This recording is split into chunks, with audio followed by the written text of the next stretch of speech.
Well, greetings, mathletes, and welcome back. Today we're going to be looking at trig equations. Now, we're going to be splitting this into two lectures because there's really a lot to it. There's a lot of little subtleties and things like that that we're going to be taking a look at. Now, when it comes to trig equations, pretty much all of them end the same way. And so that's what we're going to be looking at today, are the forms of equations that are already in the last part of being solved. So every single trig equation will boil down to either being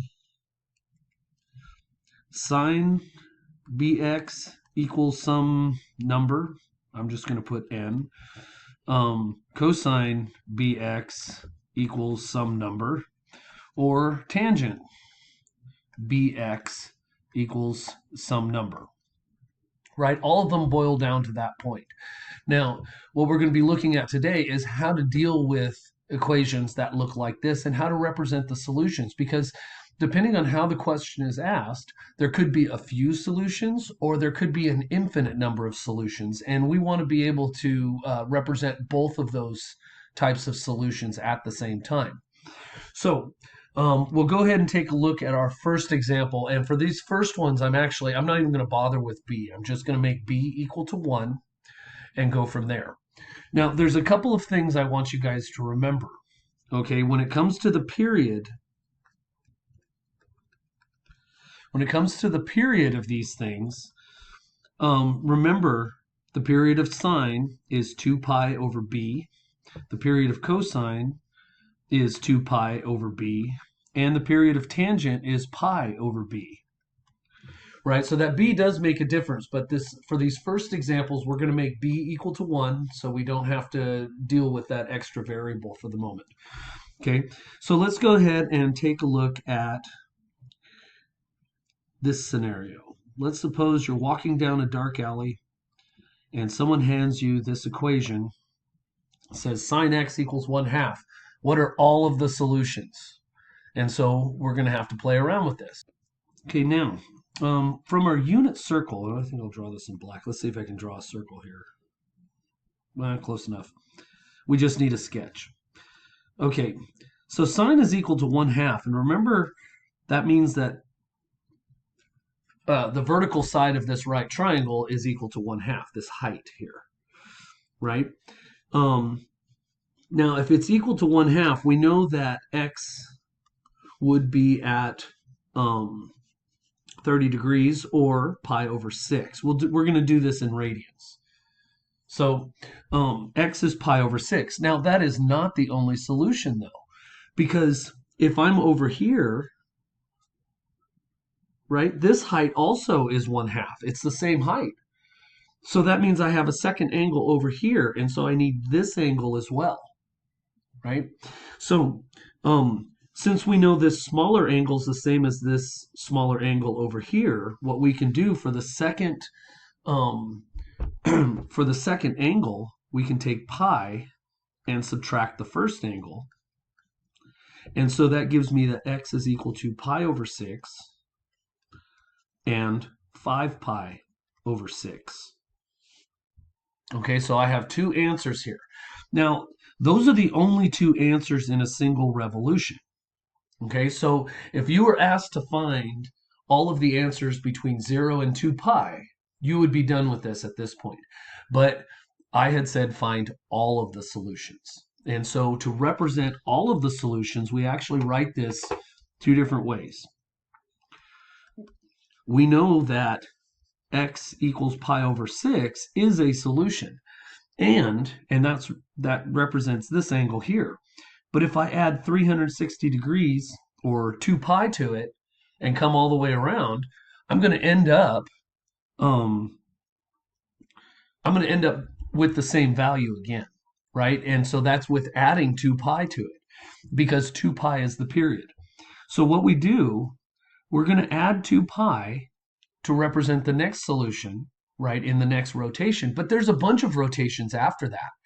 So what we do is we say it's 2 pi n. So you can make n equal to any whole number, actually any integer, because n can be negative as well, because if you subtract 2 pi, you still get solutions also. Okay, so this represents the infinite number of solutions that pi over 6 gives us. Now, we also had a second solution as 5 pi over 6. And we do the same thing. Since the period of excuse me, since the period of cosine is 2 pi over b, or 2 pi in this case, that's what we're tacking on here. Oh, excuse me, the period of sine is 2 pi. I said cosine for some reason. So we're going to add a 2 pi n. Had we been dealing with tangent, it would have been plus pi n, right? Okay, so this actually represents all of the solutions.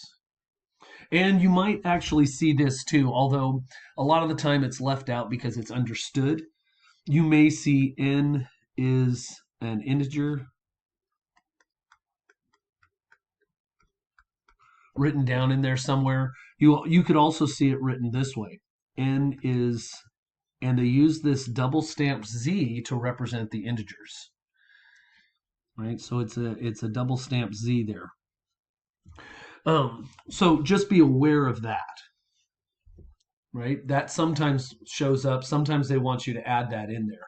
So be aware. One of these two things may be required. But it is understood for most people when it's written. Right? When you use n to ratchet some values through, n is typically integral values. Okay, so let's look at this one more time and see what we just did. So we went ahead and we looked at sine x equals 1/2. Now this is a nice value because it's one of our unit circle values. So we turn to our unit circle, we look at this, and we see that sine x is equal to 1/2 at pi over 6. But the unit circle also tells us that there is a second value over here that also gives us 1/2 when we take its sine. So we have to figure out what that is. And so we match this angle with this angle, and we find that the angle that I want here is 5 pi over 6. So now I have two solutions, and you typically do get two solutions. Unless you have a quadrantal angle, one that's a multiple of 90 degrees.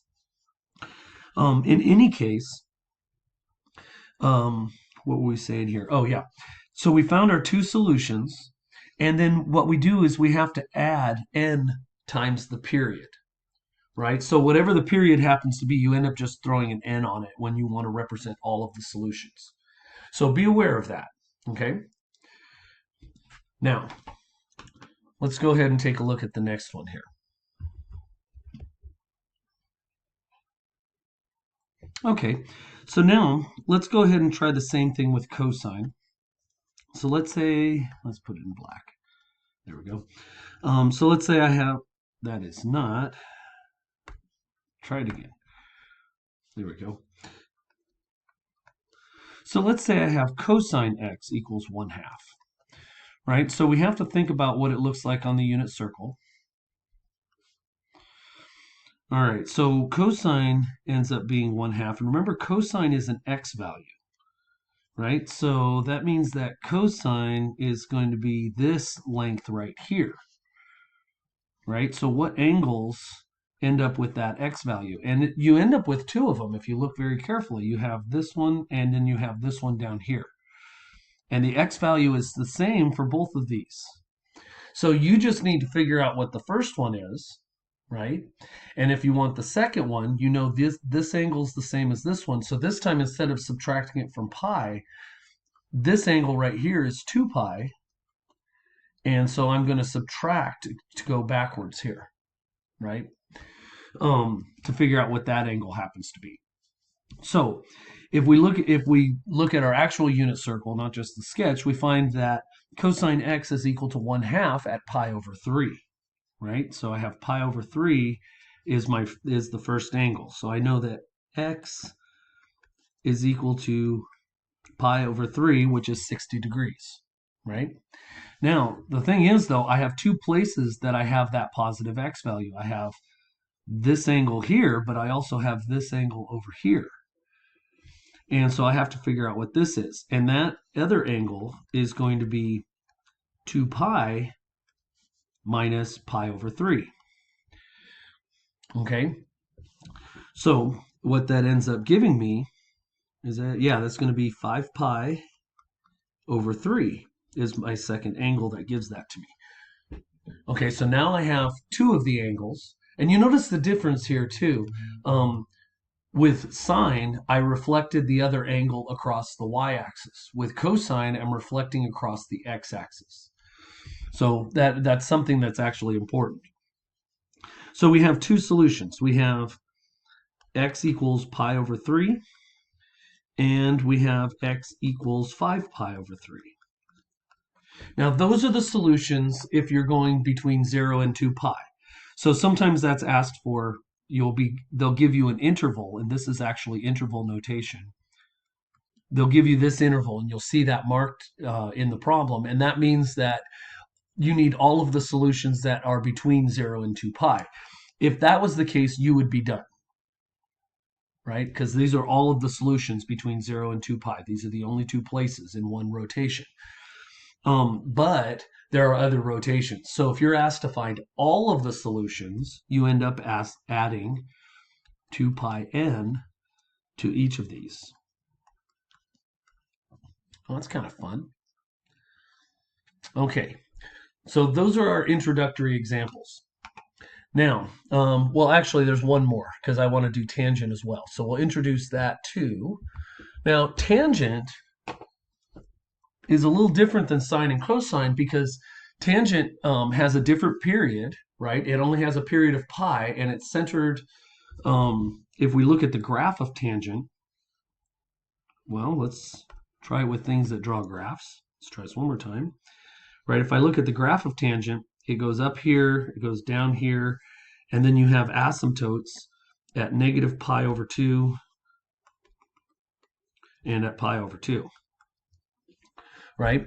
And so the period of tangent is just pi. It goes from negative pi over 2 to pi over 2. Also, you notice there's no repeat angles in here. In this thing, if I pick an x value, I get a y value. If I pick a y value, I get an x value. There's not going to be more than one value coming out of a single angle. So that's actually quite nice. So let's say I have tangent x is equal to the square root of 3. Okay, now remember that tangent theta is sine theta over cosine theta. And the only place that you're going to get a sine over a cosine where you equal root 3 by itself is when I have root 3 over 2 divided by 1/2. I would flip and multiply, and I would get root 3. Now, so we have to figure out how this works. Let's see, sine of theta is pi over 3. That happens at oh, I said I said the answer instead. Sine of theta is root 3 over 2. That gives us an angle of pi over 3. Cosine pi over 3 is 1/2. So that means that pi over 3 is our angle, right, in this case. So x is equal to pi over 3. And that's a positive pi over 3, and it only occurs once.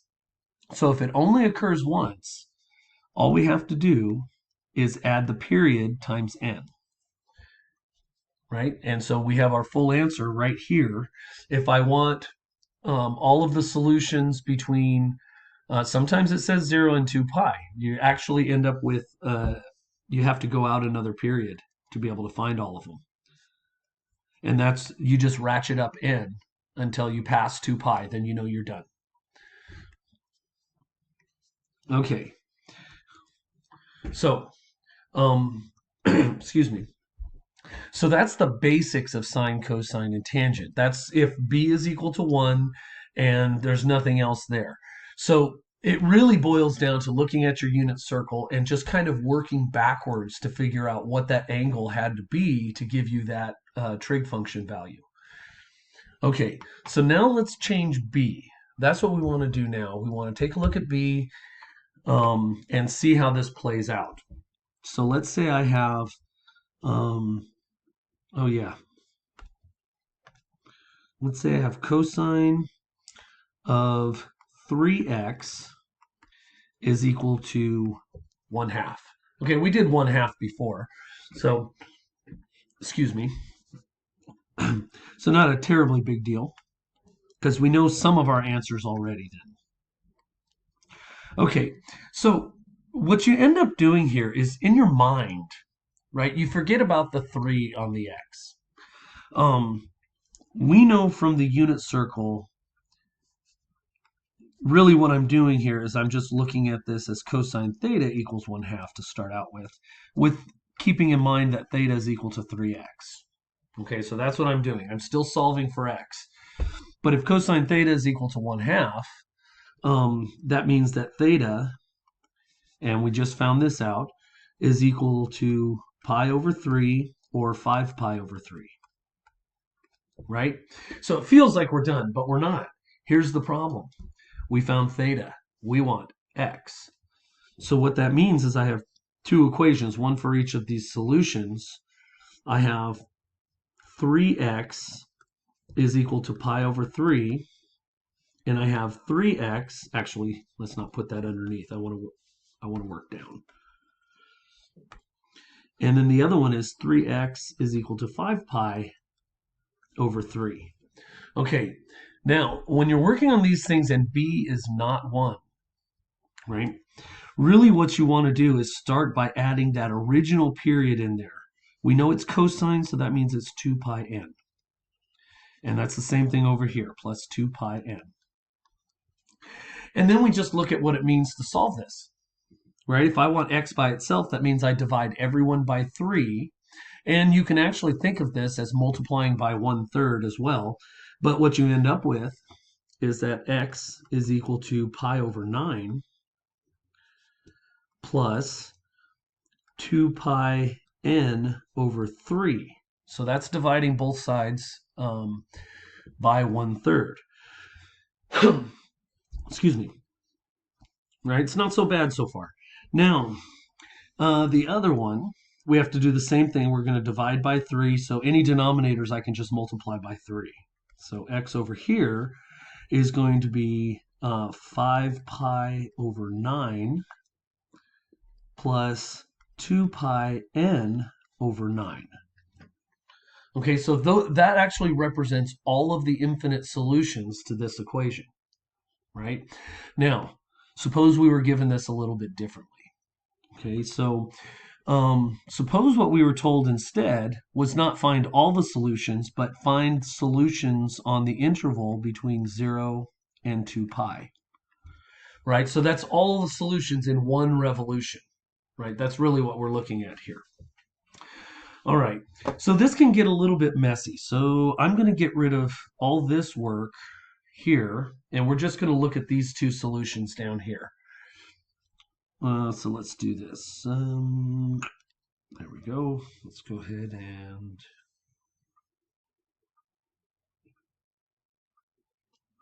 we'll do that, and we'll delete that, and then I'll just erase the rest. Okay. So we had two sets of solutions here. We have x is equal to pi over 9 plus 2 pi n over 3.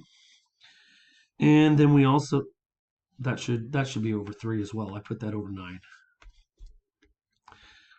Okay, and then over here we have x is equal to 5 pi over 9 plus 2 pi n over 3. Okay, so that, again, that represents all of the infinite solutions. So I just wanted to clean that up a little bit. Okay, so if we want things on this interval, we need to be thinking about how these guys work. Pi over 9 is certainly between 0 and pi over 2, but how many solutions are on that interval? Right? Because this one has a period of 2 pi over 3 rather than 2 pi. So let's find a common denominator first. So if we find a common denominator and add these together, I end up with the common denominator is 9, and that makes that plus 6 pi n over 9. Okay, so that's, again, that represents all of the solutions. And the same thing over here, we're going to go ahead and find a common denominator. So this ends up being 5 pi plus 6 pi n over 9. Okay, now the reason I did that is because it just makes it a little easier to deal with. Keep in mind that with a denominator of 9, 2 pi is 18 pi over 9. So since we have a denominator of 9, what we're going to do is we're going to keep going until these numerators are bigger than 18. As soon as they're bigger than 18, we're done. So when n is 1,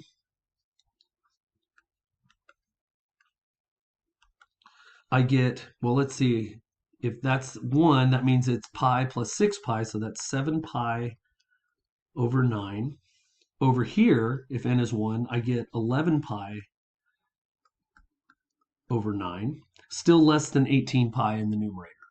Okay, so let's look at n equals 2.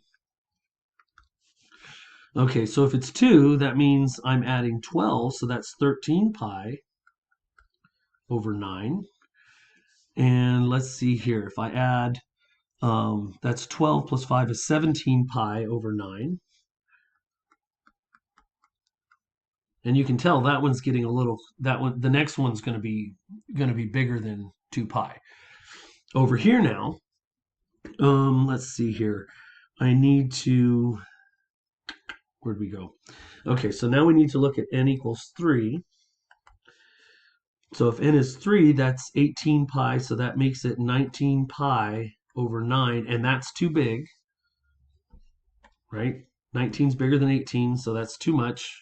Let's make sure the other one does the same thing. So let's see, if I make n equal to 3, so that's 5 plus 18, that makes it 23 pi. That makes it 23 pi over 9. And that's also bigger than 18 pi. So if we want all of the solutions now, we can line them all up. All of these guys work in addition to these original two solutions. So the full solution set on the interval, from 0 to 2 pi would be pi over 9, 5 pi over 9, 7 pi over 9. Let's scoot my picture out of the way here. Right, so we got 7 pi over 9, 11 pi over 9, and there's two more, 13 pi over 9, and 17 pi over 9. Okay, and these 6 solutions represent all of the solutions on the interval from 0 to 2 pi. Now you notice what happened with that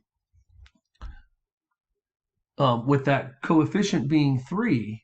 Normally we had 2 solutions in one revolution, but with that coefficient of 3, that means we travel through the whole cycle 3 times in one revolution. And so I get 3 times as many solutions, right? Which is kind of nice. So if before I had 2, if B happens to be 3, that means I'm going to get 2 times 3, which is 6. If B is 4, I'm going to get 2 times 4, which is 8. At least that's the maximum number, because you could also have one solution or something like that too, depending on whether it's a quadrantal angle. Okay, so that's our cosine, and notice it does handle a little bit differently when you have b as the common factor, or excuse me, b altering the period, right? So notice what we did. Again, we treated it like there was no 3 there first, and where'd they go? Oh, I erased them. And found the original answers. Then we found what 3x was equal to and divided it by 3, and that gave us these 2 answers. Then we adjusted it by the period, right? So once we have it adjusted by the period, I went ahead and just found a common denominator between the fractions and just kept ratcheting n upwards until I found all of the solutions. right? And it's tedious, right? Because the arithmetic sometimes gets kind of ugly, but it's not a difficult process, it's a tedious process. And those are two different things. All right. So let's look at one more here. Let's see, we'll go ding ding. We're going to take a look at tangent and finding all of the solutions. Okay, so the last one I want to look at here is tangent. So let's say we're trying to solve tangent 2x is equal to 1. Okay, so there's some things you want to be picturing in your head with tangent. Because you remember tangent's, what do you call it? Tangent's graph goes from negative pi over 2 to pi over 2, has asymptotes here at those two values. Right? But it does it again over here, scooted over by pi. Right? And it does it again, scooted over by pi again. Oh, this is terrible drawing. Right? So the interval 0 to 2 pi, if you're asked for that particular interval, you're cutting all of this out. You're saying, let's forget about this. And so pi would be here, and that means that 2 pi is right here. And so what you're looking for, let's forget about this now, 2 pi ends right here. So we're looking for solutions that are in this interval, right? Or we're looking for an infinite number of solutions, which is actually the easier of the two to find. It's less work anyhow. Okay, so let's start playing. So first of all, tangent of what equals 1?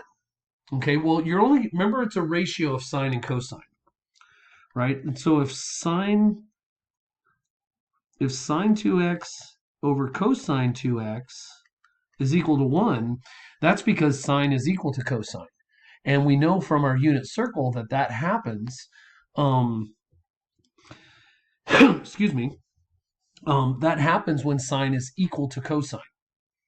And sine is equal to cosine at 45 degrees or at pi over 4, right? So that means that the 2x I'm looking for is actually a pi over 4. Okay, so I'm just going to rewrite this so we can look at it. Tangent 2x is equal to 1 if 2x is equal to pi over 4. Right? Okay. Well, remember we have the period of tangent to add to this. Right? So that's, not 2 pi. So it's plus pi times n. And so if I divide all of this by 2, right, just divide this guy over, I get x is equal to pi over 8. Whenever you're cutting a fraction in half, all you have to do is double the bottom number. So it's pi over 8 plus pi n over 2. Now, if we find a common denominator, this will make it a lot easier. Actually, let me go ahead and put this interval here. Okay. Yeah, so it's a little bit easier to compute this way, and it's going to be even easier if we go ahead and find a common denominator. So this is now pi plus 4 pi n over 8. Okay, so that does represent all of the infinite solutions, but we're looking for solutions between 0 and 2 pi. So remember, we have a denominator of 8, so 2 pi is equal to 16 pi over 8. So as long as we stay below 16 pi over 8, it's a solution on that interval. Okay, so first of all, pi over 8 works as a solution. That's when n is 0. And pi over 8 is between 0 and 2 pi.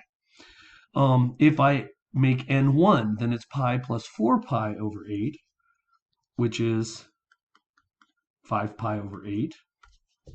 Let's see, if I make this a 2, that makes it 8 pi, so it's 9 pi over 8.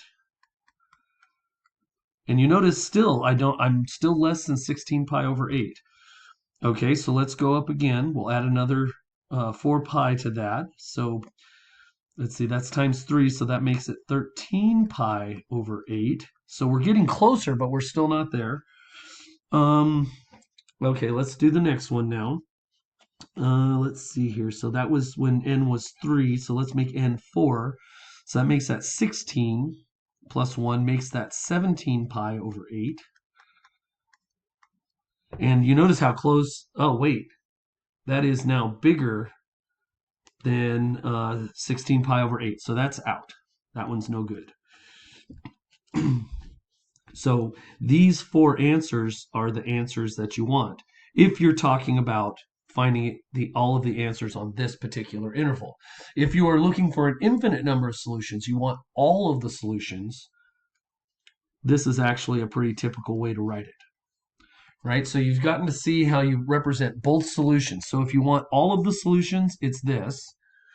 If you want solutions on the interval from 0 to 2 pi, find a common denominator, and then just start ratcheting through values of n until you've exhausted everything in that interval. So it's fairly straightforward, but it is kind of tedious, and you have to do a lot of arithmetic with fractions and stuff.